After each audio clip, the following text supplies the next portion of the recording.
Okay, what I'm going to do is show you how to get a really cool film emulation in Lightroom.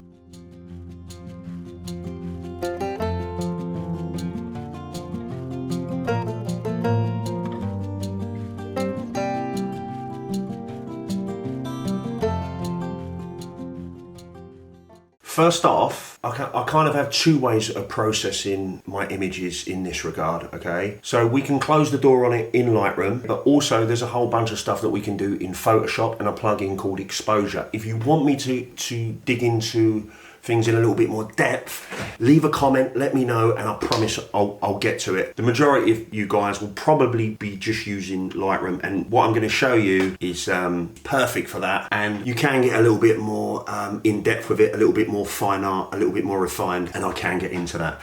So the look of film, what is it that attracts us about the look of film? I think there's a whole bunch of stuff. I think we can get a little bit confused sometimes. We see an image that's taken on digital, and we kind of come to the conclusion that it has something to do with a filter or a preset that's been put on it. Quite often, what is resonating with us is the way that the image has been taken. There's a similarity between the way that the digital image was shot and the way that the guys used to shoot back in the day. So for example, back in the day, the guys were up against it. They had the limitation of just the time, the equipment that they were using. So to get those faster shutter speeds, they would have to shoot pretty high ISO, which would create a kind of not a very appealing quality in the image with the noise and that kind of a thing. What they would do to compensate, they would shoot shallow depth of field, like fast lenses, to get that faster shutter speed. Also quite often, especially in the late 60s and the 70s, they would shoot a lot of backlight, again, so they're shooting into the light, faster shutter speeds, they don't have to be worrying as much about ISO. But with the grading of the image, there was just this kind of inconsistency of the tonality and the grading of the medium, the film medium, imperfections and inconsistency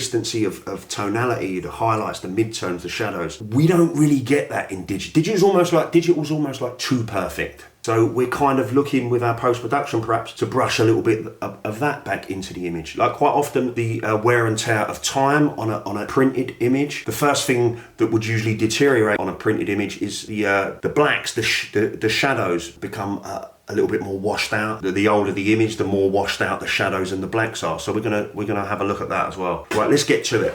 Let's have a look. I think we'll work on this image. Okay, so this is very short and sweet, guys. Okay, in terms of the initial juice that we're gonna apply to the image. There's an option I discovered on the sliders to the right in the develop module, obviously we're working in, that I discovered a while back. It's called dehaze, and you can see it's below the texture and the clarity sliders. So my presumption with the dehaze slider is it kind of does what it says on the tin. I don't know if you were shooting at a wedding, maybe at the reception, you're shooting perhaps through a window and the image was a little hazy. You'd use the dehazer to crispen the image slightly, basically to take the haze out of the image. What we're going to do, we're going to work backwards, okay? We're going to add almost like a glamour glow. I know, glamour glow, street photography, but we're going to add a glamour glow to the image. First of all, we're going to apply a black and white preset. What I'll do, guys, a little bonus black and white preset that I'm going to use, which is quite high contrast. I'll put it in the show notes so you can download it for free, okay? And but you can, if you don't want to use that, you can use any black and white filter for this purpose, okay? So Broken Wings 2. Now, dehaze. What we're going to do is we're going to drag this like so, and you can see already it is already kind of suggestive of certain kind of film look from the past, okay? Too bright at the moment, so what we're going to do, we're going to drop the exposure,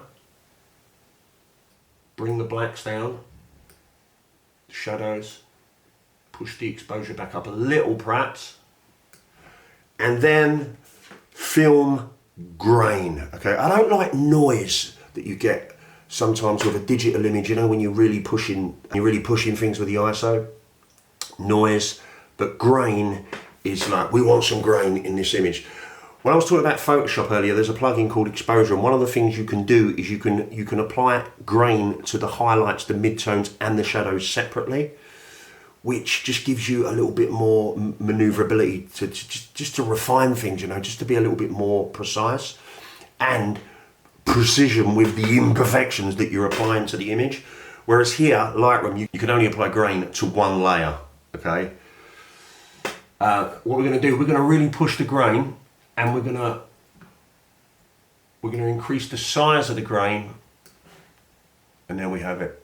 We're gonna drop the shadows a little bit more, and the blacks, and then what we're gonna do, on the top right, we're gonna go into our brush tool, okay? And then we're going to come down to dodge shadows, okay? And then you can see what that's doing with the shadow slider on the brush. It's defaulting it at around about 29. And like I said, that deterioration over time with a film image, we're gonna help it along a little here, okay? By just brushing some of the darker areas of the image. We're not going to go crazy with this. Okay, I'm kind of happy with that. So, File, Export, choose, Desktop, New Folder, Final Film Images, and then let's throw up a comparison of the original image here and the image that we just created.